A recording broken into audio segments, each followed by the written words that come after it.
Today we're going to do a little historical detective work. We're diving into the story of photography, but we're going to uncover its true architect, the forgotten genius who actually invented the camera. So let's just get right to it. I'm going to ask you a simple question. Who really invented photography? Now, I'm willing to bet a name just popped into your head. Louis Daguerre, right? And look, if that's what you thought, you're in good company. But it's not the right answer. The real story, the true inventor, it's someone else entirely. Okay, so our story really starts with this. This is the very first photograph ever taken. It's called The View from the Window at Gras, and it was made, get this, way back around 1826 or 1827. This isn't just a photo, it's the starting line. It's ground zero for every picture ever taken since. So the big question is, if this is the first one, who made it? Well, it was not Louis Daguerre. The person who created this was Joseph Nicéphore Niépce. He's the guy who first cracked the code, who figured out how to permanently freeze a moment in time using nothing but light. And you know what's cool? He even had his own name for it, way before anyone was saying photography. He called it Heliography. It comes from the Greek for sun writing. I mean, how beautiful is that? He didn't see it as just taking a picture. He saw it as teaching the sun how to write. Now, don't think for a second that Niépce was some kind of hobbyist who just stumbled into this. Oh no, this guy was a legit genius, a serious inventor. Long before he even thought about capturing an image, he was already working on world-changing stuff. Check this out. 20 years before that first photograph, back in 1807, he and his brother invented something called the Pyréolophore. What is that? Oh, just the world's very first internal combustion engine. Yeah. It ran on controlled explosions of dust and was powerful enough to power a boat. So let that sink in. The guy who invented photography was also the guy who invented the engine that would, change everything. He was a serious, patented, revolutionary engineer. So, you're probably wondering, how does an engine guy get into sun writing? Well, he became obsessed with a huge problem of the time. You see, people had camera obscuras, these dark boxes that could project an image. But the image was temporary. It vanished. Niépce wanted to make it permanent. And that wasn't a mechanical problem, it was a chemistry puzzle. And the process he came up with is just fascinating. It's basically 3 steps. First, you coat a metal plate with this stuff called bitumen of Judea. It's basically a kind of light-sensitive asphalt. Then, the second step is expose. You stick that plate in a camera, point it at something, and just wait for a very, very long time. And finally, you wash it. He used a mix of lavender oil and petroleum to wash away the parts of the bitumen that weren't hardened by the light. And what was left behind? The image.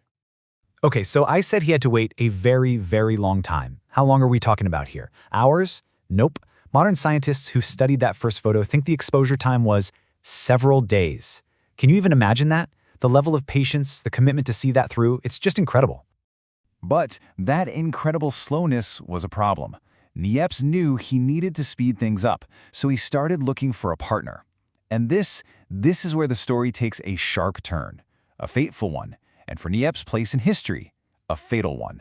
This is how the history books got it wrong. So in 1829, Niépce teams up with this guy, a well-known artist and showman named Louis Daguerre. Seems like a good idea, right? But then, disaster strikes. Just 4 years into their partnership, Niépce dies, suddenly. His son, Isidore, tries to carry on, but everything changes. Fast forward to 1839, and it's Daguerre who steps into the spotlight, announcing a new, much faster process. And what does he call it? The Daguerreotype. And the French government buys it, name and all. So, what was the big deal? What was the huge difference? It really came down to one thing: speed. Remember, Niépce's process took days. Daguerre got it down to just a few minutes. And that, right there, was the game changer. Suddenly, you could actually take a picture of a person without them having to sit still for a week. Photography became something you could sell. And people knew this wasn't right from the beginning. Niépce's own son, Isidore, was furious that his father was being written out of his own invention. In 1841, he published this little booklet, and the title says it all: History of the Discovery Improperly Misnamed Daguerreotype. I mean, wow. The fight to get his father the credit he deserved started basically the day Daguerre announced his success.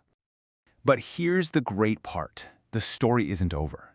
Because now, today, in our time, science is helping to set the record straight. We're finally able to vindicate Niépce and restore his legacy. The lengths we go just to preserve that one single first photograph are just mind-blowing. It's kept at the Harry Ransom Center in Texas, and it sits in this specially made case filled with an inert gas, completely oxygen-free, just to keep it from falling apart. Scientists from the Louvre even brought in a particle accelerator to study how it's corroding. Just think about that for a second. We're using 21st century particle physics to save the very first thing from the dawn of the photographic age. It's amazing. And this really helps you see the whole picture. You've got Niépce's heliography, which was step one, the absolute foundation, the first ever permanent image. Then came Daguerre, who made it fast and sharp. And right after that, another guy, Fox Talbot, figured out how to make copies, which was huge. But you can't have step 2 or step 3 without step 1. They're all standing on Niépce's shoulders. So yeah, other people came along and made it faster, made it better, made it reproducible. But Niépce, he did the impossible. He provided the proof of concept. He was the one who proved that light itself could be tamed and used to permanently record the world. Without him, none of the rest happens. He's the one who opened the door. Which brings us all the way back to the beginning. Why was this genius forgotten? It really wasn't a failure of invention, was it? It was a failure of timing and marketing. Daguerre had the faster, more marketable product. He had the better brand. But Niépce, he had the idea. The original, earth-shattering idea. And it just makes you wonder, doesn't it? How many other brilliant minds has history overlooked?